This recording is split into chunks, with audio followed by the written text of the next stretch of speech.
Hello viewers, আসসালামু আলাইকুম। Welcome back to my channel নতাসি কিচেন। ফিরে এলাম একটা নতুন ভিডিও নিয়ে। আর এটা হচ্ছে সম্পূর্ণ অন্যরকম একটা ভিডিও, অর্থাৎ আজকে কোনো রেসিপির ভিডিও আপনাদের সঙ্গে শেয়ার করছি না। আজকে শেয়ার করব আমার খুব ভালো লাগার এবং ভালোবাসার একটা জায়গা, আমার বারান্দা বাগান। অনেকে তো বলে ছাদ বাগান, কিন্তু আমি বলছি বারান্দা বাগান। মানে আমি আমার বারান্দাতেই গাছগুলো লাগিয়েছি, সেজন্য আমি বারান্দা বাগান বলছি।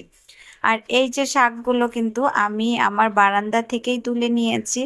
আর একবার যদি এভাবে পুঁই শাক লাগান, তাহলে কিন্তু আপনারা সারা বছর বাগান থেকে কিছু কিছু করে শাক তুলে নিয়ে খেতে পারবেন। আমাদের পুষ্টির চাহিদাটাও পূরণ হবে এবং আমরা ফরমালিন মুক্ত শাকও কিন্তু খেতে পারবো। আর বাজারে যে ভেজাল শাক পাওয়া যায় আজকে ফরমালিন যুক্ত, সেটা থেকেও কিন্তু আমরা রেহাই পাবো। সবাই যদি আমরা বারান্দায় এইভাবে একটু শাকের চাষ করি, তাহলে কিন্তু আমাদের পুষ্টির চাহিদাটা পূরণ হয়ে যায়। আর এই যে হচ্ছে আমার বারান্দায় লাগানো পুঁই শাক গাছ। আর এই পুঁই শাকগুলো কিন্তু আমি বাজার থেকে প্রথমে কিনে এনেছিলাম, তারপর হচ্ছে শাকগুলো তুলে নিয়ে এবং কিছুটা ডাঁটা, যতটুকু পর্যন্ত আমি খাবো ততটুকু পর্যন্ত ডাঁটা রেখে বাকি ডাঁটাটা কিন্তু আমি এখানে এভাবে করে মাটিতে লাগিয়ে দিয়েছিলাম। আর তারপর কিন্তু এই যে দেখতে পাচ্ছেন আমার বারান্দায় এই রকম মাশাআল্লাহ, আল্লাহর রহমতে অনেক পুঁই শাক হয়েছে। আমি মোট হচ্ছে 4টা টপে পুঁই শাক লাগিয়েছি। আর এই যে দেখতে পাচ্ছেন আমার পুঁই শাকের গাছগুলো, পুঁইশাক গাছগুলো যখন বড় হবে তখন যদি একটু ডগাটাকে ভেঙে দেন, তারপর কিন্তু চারপাশ থেকে এভাবে করে পুঁইশাকের ডাঁটা ফুটে ফুটে পুঁইশাক হবে। আর এই পুঁইশাক দিয়েই কিন্তু আমাদের চাহিদা পূরণ হয়ে যাবে। আর এদিকে আমি লাগিয়ে নিয়েছি হচ্ছে এই যে করলা গাছ বা উস্তে গাছ, যেটাই বলেন। এই করলা গাছটি কিন্তু আমার বেশ বড় বড় সাইজের, 4টা এরকম করলা হয়েছিল। আমি মাশাআল্লাহ তুলে কিন্তু খেয়েছি। আর 4টা হওয়ার পরে কেন জানি না গাছটা হচ্ছে আপনার এরকম মরে মরে যাচ্ছে। তারপরও দেখছি, আশা রাখছি ইনশাল্লাহ হয়তো আল্লাহ ভালো করে দিবে। এরপর ওই একই টবে কিন্তু আমি হলুদের চারা লাগিয়েছি। এই যে দেখতে পাচ্ছেন বেশ কয়েকটা হলুদের চারা হয়েছে। আর আহ, দুটো পুঁইশাকের চারাও এখানে হয়েছে দেখেছি। আর এগুলো হচ্ছে তুলসী গাছ।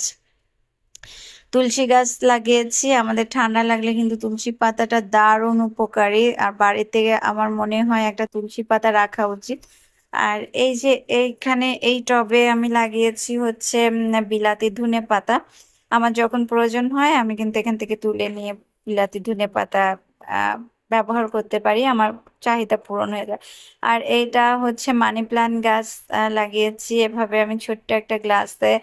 আর এদিকে আমি লাগিয়ে নিয়েছি হচ্ছে কিছু লাউ গাছ। আমি লাউয়ের বিচি লাগিয়েছিলাম, সেখান থেকে মাশাআল্লাহ চারা ফুটে বের হয়েছে।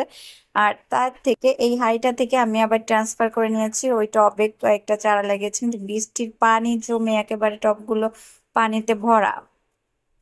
আর এদিকে হচ্ছে আমার মানি প্ল্যান্ট গাছ। আমার হচ্ছে 2টা ব্যালকনি, তো 2টা ব্যালকনিতে আমি ভাগে ভাগে গাছ লাগিয়েছি। এই ব্যালকনিতে আবার হচ্ছে আমার এই যে মানি প্ল্যান্ট গাছ, কিছু পাতা মরে গেছে সেগুলো আমি তুলে নিচ্ছি।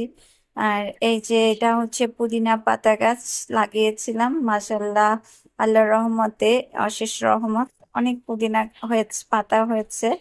আর পুদিনা পাতা হচ্ছে যত তুলে নিবেন আগে থেকে তত কিন্তু এটা আরো সুন্দর হবে।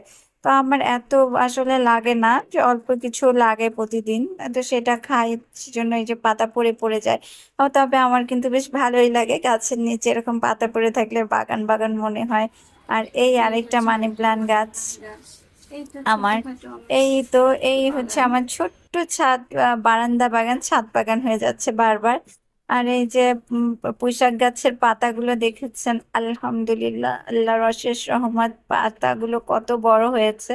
এই পাতাগুলো আমি তুলে নেব, এই কিছুক্ষণ পরে তুলে নিয়ে রান্না করব। তো আপনাদেরকে সে পাতা পুঁইশাক তুলে নেওয়ার ভিডিওটাও শেয়ার করবো ইনশাল্লাহ। আজ তাহলে এই পর্যন্তই। সবাই ভালো থাকবেন, সুস্থ থাকবেন এবং আমার বারান্দা বাগান কেমন লেগেছে অবশ্যই কমেন্ট করে জানাবেন এবং আমার চ্যানেলটাকে সাবস্ক্রাইব করবেন, ফ্রেন্ডস এন্ড ফ্যামিলির সঙ্গে শেয়ার করবেন। আজ এই পর্যন্তই, আল্লাহ হাফেজ।